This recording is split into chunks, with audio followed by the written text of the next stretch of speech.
किसी ने सही बात कही है कि किसी के मौन रहने का अर्थ यह नहीं है कि वह व्यक्ति कायर और कमजोर है। इसका सही अर्थ यह है कि वह अपनी शक्ति पर नियंत्रण रखता है। नमस्कार दोस्तों, हमारे चैनल में आपका दिल से स्वागत है। इस कहानी को जरा ध्यान से सुनिएगा, क्योंकि इस कहानी की सीख आपको जिंदगी भर काम आएगी। एक बार की बात है, एक गांव में एक युवक रहता था जिसका नाम रामू था। रामू न चाहते हुए भी बहुत बोलता था। उसके बोलने से सभी परेशान रहते थे। एक दिन रामू को पता चला कि जंगल में एक साधु आए हुए हैं। उसने सोचा शायद ये साधु मुझे मेरी चिंताओं से आजादी दिला सकते हैं, तो वह अपने माता पिता के साथ साधु के पास गया। रामू ने साधु से कहा, महाराज कृपया मुझे यह समझाए कि मैं कैसे कम बोलूं। मेरी बातें लोगों को परेशान कर रही हैं। साधु ने मुस्कुराते हुए कहा, बेटा मैं तुम्हें इसे एक कहानी के माध्यम से समझाता हूँ। मेरे गुरु का एक शिष्य बहुत बोलता था। वह हर समय कुछ न कुछ बोलता रहता था और कभी शांत नहीं होता था। जब वह दान लेने के लिए जाता था तो वह हर घर से एक नई कहानी लेकर आता था और सभी शिष्यों को सुनाता था। वह हर शिष्य की बुराई करता और चुगली करता था और दूसरों के सामने अच्छा बनने का प्रयास करता था। सिर्फ अपने मुंह से खुद की तारीफ करता था और गुरु के सामने खुद को सबसे बुद्धिमान और अच्छा साबित करने का प्रयास करता था।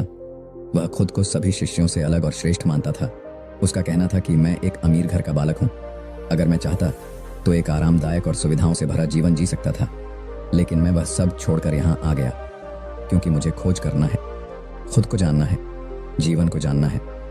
एक दिन गुरु सभी शिष्यों को बोले कि अगले 1 महीने के लिए कोई ना कोई संकल्प लेना होगा। इससे आपकी संकल्प शक्ति मजबूत होगी और आप में आत्मशक्ति का संचार होगा। आप सभी अपने सामर्थ्य के अनुसार कोई भी संकल्प ले सकते हैं। यदि आप में से किसी का भी लक्ष्य 1 महीने से पहले टूट जाएगा तो वो पुराने दिनचर्या में वापस आ सकता है। सभी शिष्यों ने अपनी शक्ति के अनुसार अपना अपना निर्णय लिया और गुरु को बताकर चले गए।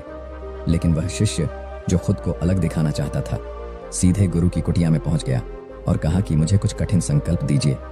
आप जो भी निर्णय देंगे उसे मैं जरूर पूरा करूंगा। गुरु ने कहा कि ठीक है, लेकिन अगले 1 महीने तक तुमको चुप रहना होगा। तुम एक शब्द भी नहीं बोलोगे।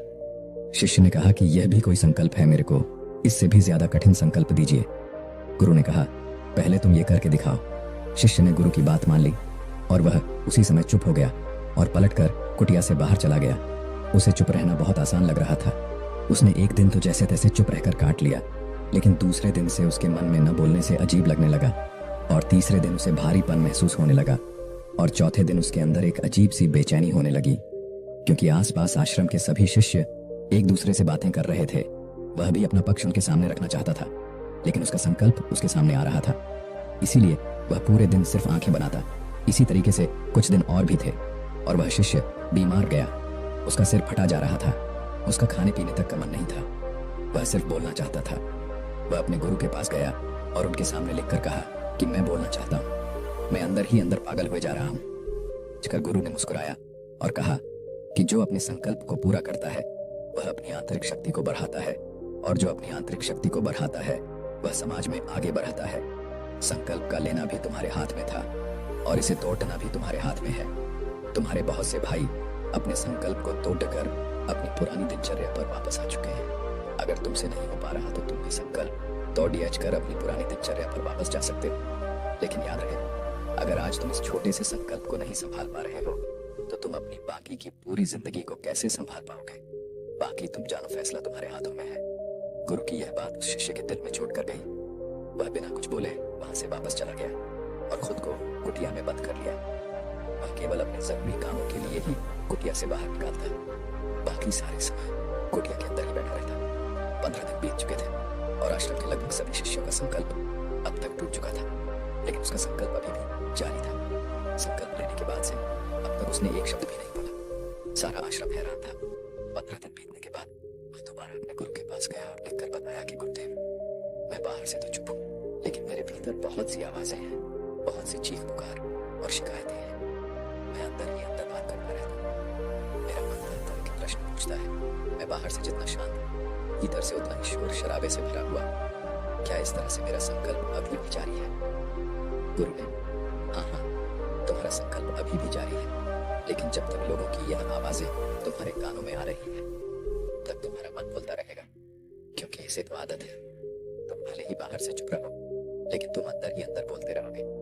तुम्हें इन बातों से, इन आवाजों से दूर जाना चाहिए। शिष्य गुरु को प्रणाम कर वहां से चला जाता है और सुबह होते ही अपनी कुटिया छोड़कर जंगल की तरफ चला जाता है। कई दिन बीत जाते हैं। संकल्प का समय भी पूरा हो जाता है, लेकिन शिष्य लौट कर नहीं आया। आश्रम में सभी को डर था कि कहीं जंगली जानवर ने उसे खाना लिया हो। इस बीच उसे ढूंढने की बहुत कोशिश भी की गई, लेकिन वह कहीं नहीं मिला। गुरु ने कहा, हो सकता है कि जानवरों ने उसे अपना शिकार बना लिया, लेकिन उसके न लौटने की एक दूसरी वजह भी हो सकती है। शायद उसे वो मिल गया है जिसके लिए वह गया था। फिर एक शिष्य ने पूछा, गुरुदेव, क्या ज्यादा बोलना इतना हानिकारक होता है? गुरु ने कहा, इंसान के जीवन के बहुत सारे दुखों में से एक दुख यह भी है कि वह कभी चुप नहीं रह सकता। हमेशा कुछ न कुछ बोलता ही रहता है। सिर्फ हमारे बोलने के कारण हमारे आधे से ज्यादा दुख पैदा होते हैं। हम में से कोई भी चुप नहीं रहना चाहता। हम बस सामने वाले को सुना देना चाहते हैं। जो भी हमारे मन में है सब निकाल कर उसके मन में बैठा देना चाहते हैं। उसे समझा देना चाहते हैं कि देख, तू गलत है और मैं सही। इस तरीके से सुनने और सुनाने का ये काम जिंदगी भर चलता रहता है। लेकिन इस नासमझी में हम अपना समय, अपना जीवन, अपनी समझ और सबसे महत्वपूर्ण कीमती पल जो जिए जा सकते हैं, जो अनुभव किया जा सकता है, ये सब खो देते हैं। लेकिन इसके बदले हमें मिलता क्या है? कुछ नहीं, सब व्यर्थ और बर्बाद हो जाता है। इतना कहते ही सभी शिष्य लोग समझ जाते हैं और अपने अपने कुटिया में चले जाते हैं। उस शिष्य को आश्रम छोड़े 4 महीने हो चुका था। फिर एक दिन वह शिष्य आश्रम आता है। सभी शिष्य उसको देखकर हैरान थे, क्योंकि उसके अंदर एक गजब का बदलाव महसूस किया जा सकता था। उसके चेहरे पर एक गजब का ठहराव और आंखों में शांति थी। आश्रम में आते ही सभी शिष्यों ने उसे चारों तरफ से घेर लिया और बातें करने लग गए। वह भी उन सबसे बातें करने लगा। उससे बात करने वाले सभी ने यह अनुभव किया कि अब वह पहले जैसा बहुत बोलने और चुगली करने वाला नहीं रहा। उसके मुंह से एक एक शब्द बहुत ही सुलझे हुए और मधुरता के साथ निकाल रहे थे। थोड़ी देर तक शिष्यों से बात करने के बाद वह सीधा गुरु की तरफ चला गया। उसने गुरु के चरण छुए और कहा, गुरुदेव, क्या मैं अभी मौन हूं? उस समय मैं मुंह से तो चुप था, लेकिन मेरे अंदर बहुत सी आवाजें थीं। मन में बहुत से प्रश्न थे और वह बंद नहीं हो रहे थे। तो मैं जंगल में चला गया, इस उम्मीद से कि वहां मुझे शांति मिलेगी और मेरे मन की बकबक कम हो जाएगी। लेकिन मैं जितना जाता गया, मेरे अंदर की आवाज उतनी ही तेज होती गई। मेरे भीतर की पुरानी से पुरानी आवाज मुझे सुनाई देने लगी। तब जाकर मैंने महसूस किया कि मैं कितना गलत कर रहा था। काफी दिनों तक ये आवाजें, ये शिकायतें मेरे अंदर चलती रहीं, लेकिन धीरे धीरे करके एक दिन ये सारी आवाजें मेरे अंदर ऐसी समाप्त हो गईं। अब मैं भीतर से भी मौन हो गया। उस घने जंगल में बाहर से भी कोई बोलने वाला नहीं था और भीतर कोई आवाज बची ही नहीं थी। और मैं उस दिन पहली बार मौन की ताकत को समझा। मेरे चारों तरफ बहुत शांति थी। हालांकि अभी भी कुछ आवाजें आ रही थीं जो पहले भी आती थीं, लेकिन मैं उन्हें सुन नहीं पाता था। लेकिन अब वह सभी आवाजें मुझे स्पष्ट रूप से सुनाई दे रही थीं। हवा के चलने की आवाज, चिद्दियों के छकने की आवाज और पानी के बहने की आवाज, ये सभी आवाजें मैंने पहली बार सुना। अपने चारों तरफ इतनी शांति मैंने पहले कभी महसूस नहीं की थी। फिर गुरु ने कहा, जब तक हम बाहर की तरफ बोलते रहेंगे तब तक भीतर अशांति ही रहेंगे, लेकिन जिस दिन हम भीतर की तरफ मुद्द जाएंगे तब हमारे अंदर एक अलग ही शांति महसूस होगी। दुनिया में जितनी भी बुराइयां हैं वह हमारे ज्यादा बोलने से ही उत्पन्न होती है, क्योंकि हम चुप रहना नहीं चाहते हैं। जितनी हमें जरूरत है उससे ज्यादा ही बोलते हैं।